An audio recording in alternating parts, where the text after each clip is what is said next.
We are a couple of weeks into our, would say our values consolidation. That's the easiest way I can describe where we're trying to go here, because we're not values eliminating, it's values consolidation. So we're trying to simplify the process as we go through and make it so we can have a lot more streamlined as we do things.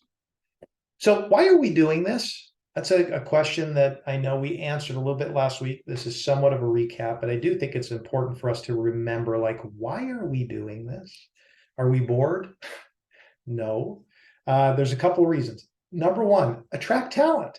It's so important to be real clear about what your value system is, because that'll either detract or attract the right talent. And we want to do that. We want to make sure we're a magnet to the right talent of people that say, I align with those values and I want to be a part of that. Number two, molding people. Again, these values, as we build those out, make them real clear, they're there to shape and mold and get us to where we need to go from a kind of a unified perspective. Number three is peace of mind. When you get really clear on your values, it gives you peace of mind. You're like, oh, this is what we stand for. And we know what we stand for, and it's not fuzzy to us, because fuzzy is not peace of mind. Number four is prioritization.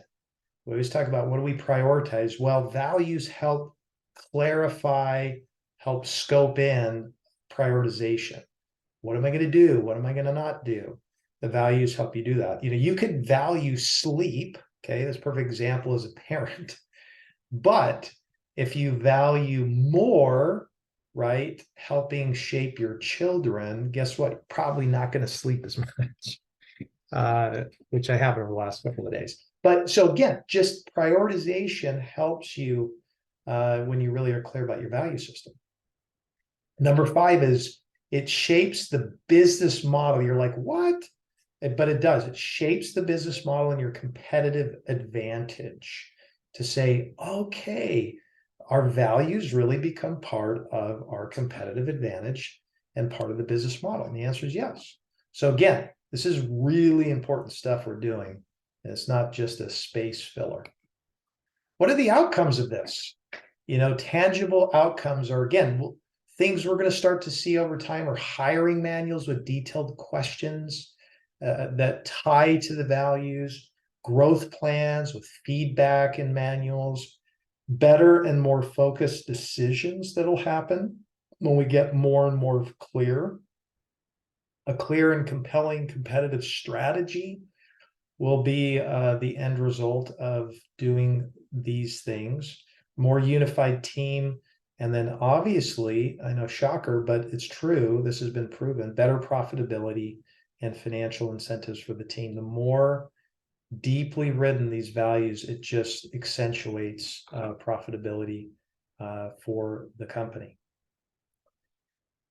So we took all this stuff, you guys all kind of chimed in, and so here's what I'm going to do. I'm going to walk us through what I'd say is four overarching, okay, higher level values with what I call the sub values that fall underneath those as we go. And what we'll do is we'll kind of talk through this just to, hear you guys' feedback and thoughts as I go through it.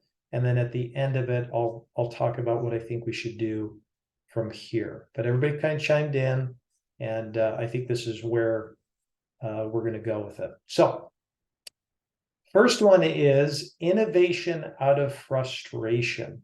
Okay, now when we think about values, it's really important to say, okay, these values really have a lot of teeth to them. So they're the larger ones that kind of drive everything. And then the sub will tell us some things that maybe support it, is probably as a supporting value.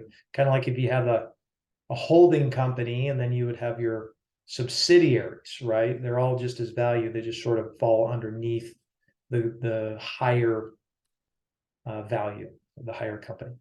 So innovation out of frustration. And why I think this is so important is because it's a bedrock for us, not only now, and I think it really does describe our culture well, But it's imperative as we continue to go forward in this day and age where we have to have a mentality and a thought of just learning and changing and growing and saying, oh gosh, what did we learn from that? And what's going on in the market? What's happening with our competition? And what all those things come back to this, like we're really having to learn and grow and change and innovate out of frustrations that happen.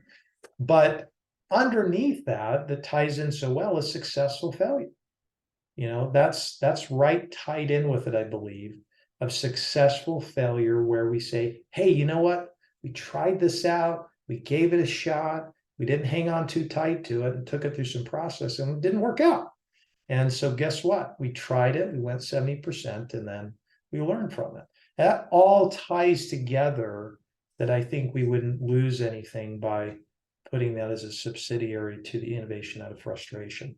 So I believe that's a really important thing that we're going to have to flush out to really give some teeth to it, but that's going to be critical for us as a foundation for us and where we're trying to go in terms of delighting the client with a simple funding experience. So I'll stop there just to hear your thoughts about that first global one or the subsidiary, or questions about it. I'll say I completely agree. I think that innovation out of frustration is super, super important to keep as one of the primary things, just because it is so foundational to us. But I do absolutely believe that successful failure can fit under that, and that it can still, it can still carry the same weight that it has without being one of the primary values. Awesome.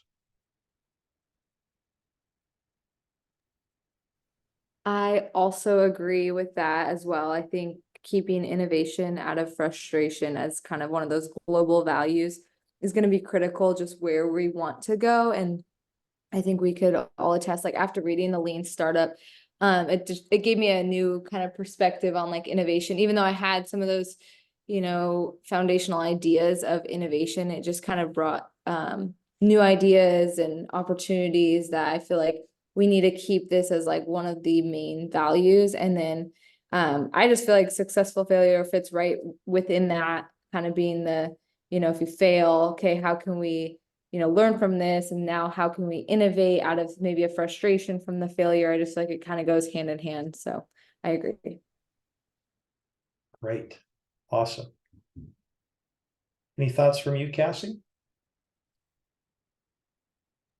Sorry, I was muted. I keep sniffling. I agree with I agree with it. I think the successful failure, 70% and goes great with the innovation out of frustration and keeping those together. Right. Okay. Good job, guys. Okay. The next one is better together. I put the word team. Obviously, that doesn't have to stay there, but I'm trying to give you sort of thoughts around this, right? We think about better together. This is just this concept of like, what kind of culture do we want to create? You walk into a place and say, is this an individualized, siloed place where you just like, you better, it's all on you and it's you and you and you, right? Or is it the kind of place that's like, hey, we're going to operate as a team? We are a team-oriented place that's going to function as a team. So the reason why I put this as the primary with the subsidiaries that I'll walk through here is because that's really functionally, I think, from a firm company-wide saying, okay, that's a pretty critical thing for us to have success, is really be operating locked in as a team, even though, we understand what that means. We're doing our individual jobs and things of that magnitude, but we want to be thinking as a team, operating as a team, and starting to codify as a team. So subsidiary to that really is that you matter to that, because it's a team-oriented environment. This you matter to me is such an internal ethic of ours to show like, hey, you are part of this team and you matter to me individually and collectively, that you are, even though we are a team, that as an individual, you do matter to me, and we want to show you that, and it needs to be significant. for us to really live out that ethic as well, our value system on that. And then the being lean and nimble is just, this mindset of saying, you know what, because we're team oriented, we're running lean, we're being nimble, and we're able to operate as a team to do so, because we can just get so much more done. Okay, so I use this as the 1 + 1 = 3. When you operate as a team, you think about the guys that are out on the rowboats, and it's like one person rows, and it's like, oh man, that would just burn it out. But if everybody's rowing at the same time, you're running lean, you're running nimble, you're just going so much further with all of this running in one particular direction on the right cadence.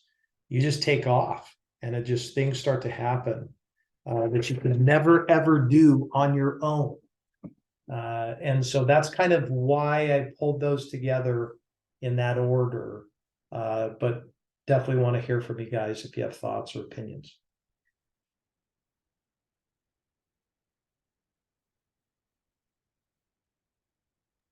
This one makes sense to me too.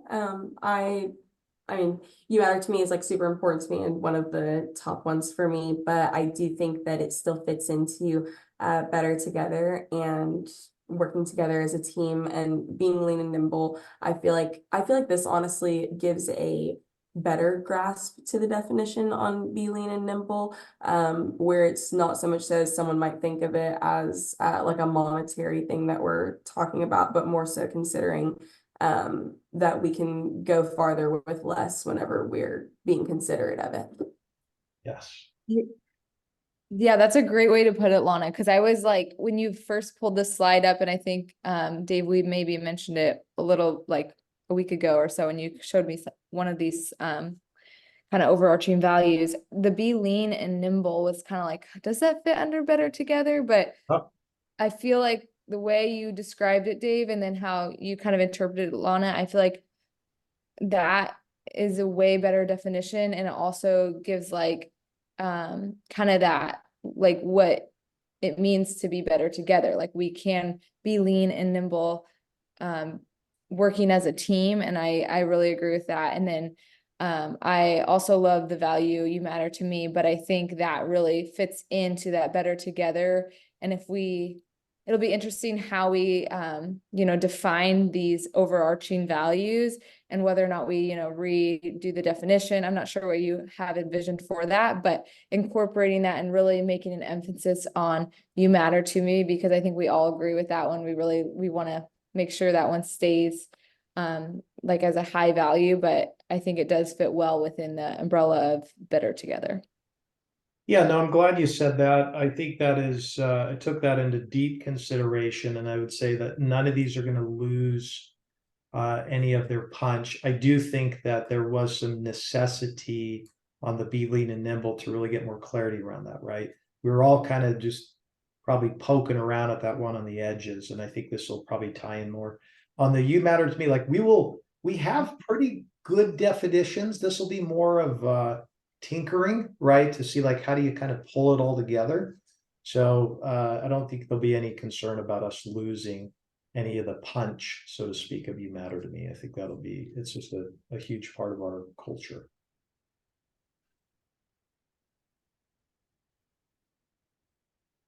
And Cassie, don't feel, again, no pressure, but if you have any thoughts, good, and again, if you guys push back on things, remember that's part of a team. You guys might go, I don't agree with you.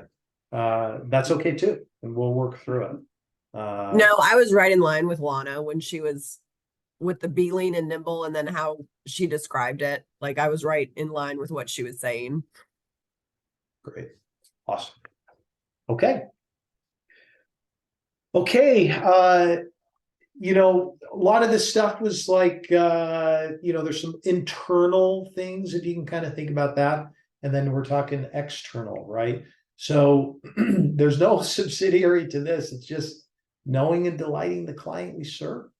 I think you could do some, but all these internal things really kind of almost push out to doing this particular thing of knowing and delighting the client we serve. I mean, that's just a huge value for us, because we always have to remember, like, why are we doing this? You know, who's this for?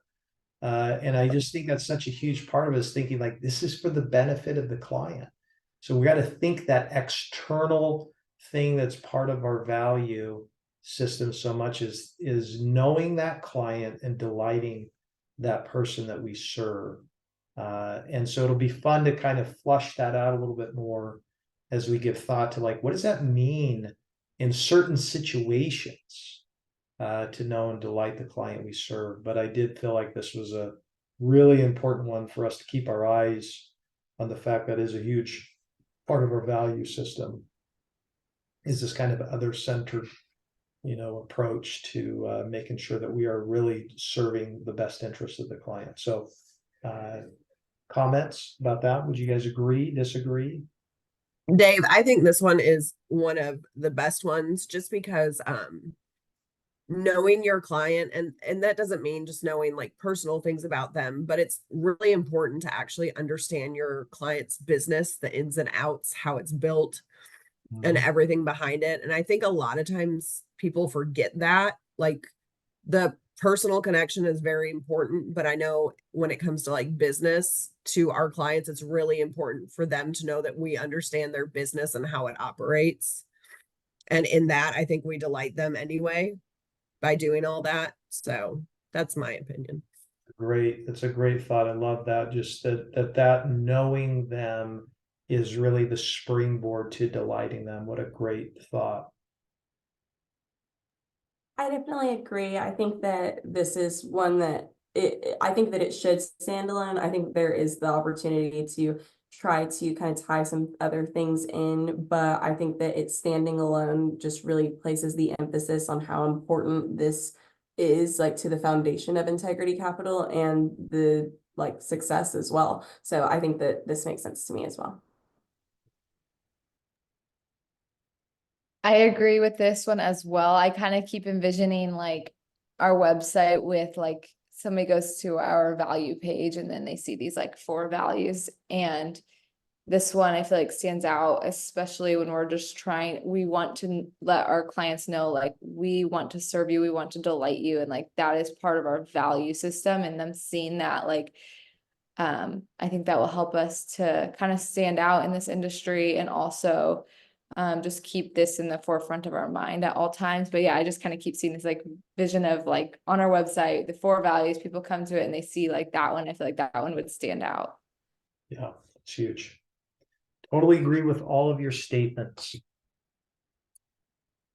And the final one is, handing the baton to the next. Let me kind of tell you a little bit of why I felt like this was the 4th one. So if you really think about our value and and a description of our culture, it's really a leadership culture. Our value is a leadership place. And so I just thought the best way to kind of think about that is, if you're a leader, what you're doing is you're leading people, and you're leading them somewhere, and there's got to be something that gets handed off. Otherwise, you're not a leader. There's no leadership happening.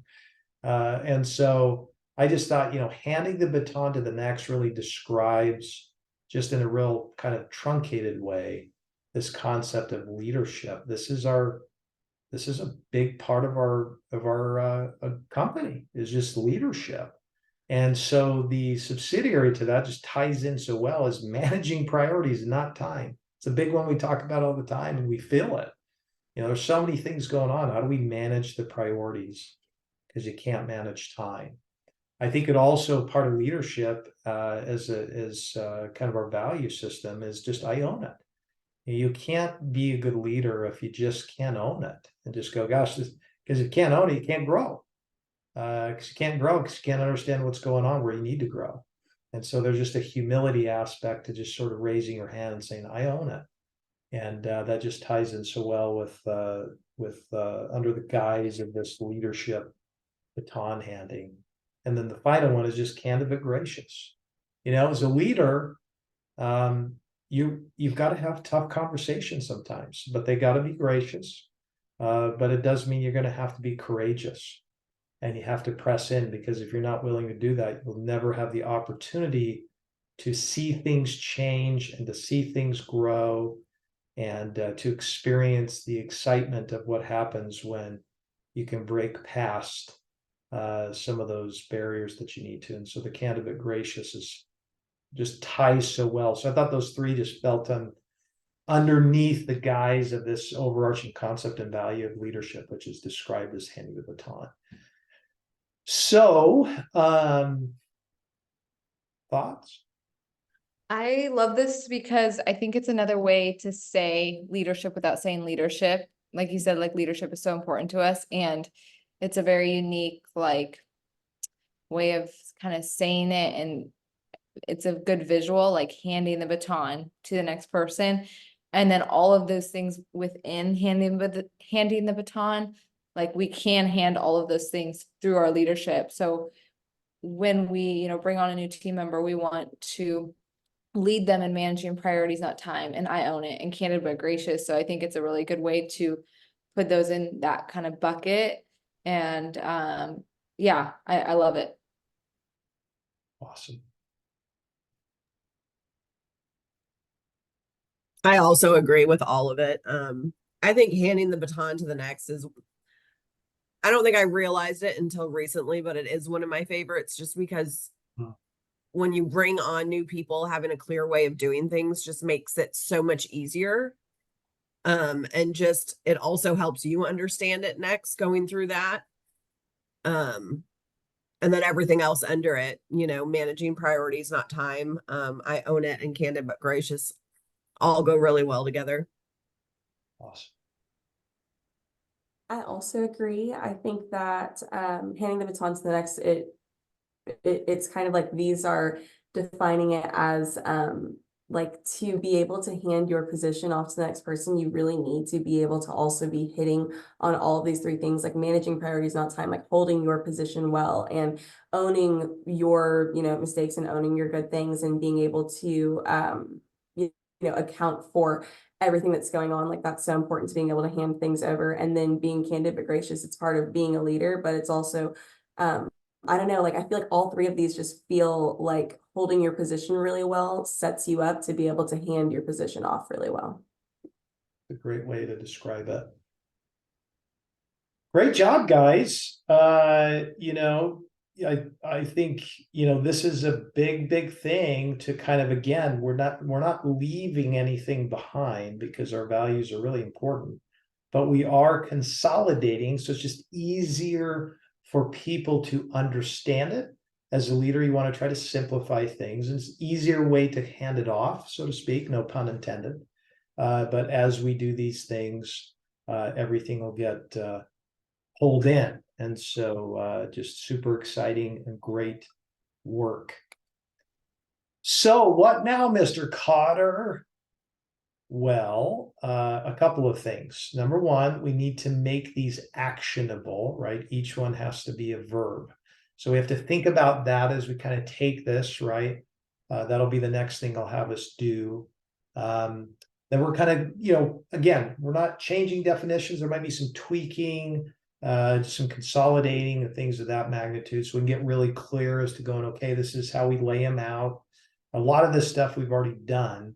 So we're not doing an overhaul. We're just sort of clipping at the edges and pruning here and there and tweaking to make it just more clear, more refined, et cetera, et cetera. So that'll be kind of the next thing after that. And then the third thing is we're going to get some stories. Okay. So we're going to start thinking through some stories. So start kind of putting that in maybe some chicken scratch or some ideas in your mind over the next couple of weeks of stories of how, clear stories that we'll actually have written. We'll write them down with examples so that as you're kind of describing these for future team members, that you get to have stories. So you get to like, oh, this is what this is. And oh, by the way, here's one or two examples of how this played out in real life, right? They're like, oh, okay, cool. That makes sense. And so we'll get to kind of come up with those stories and examples so that they can really pop and come to life.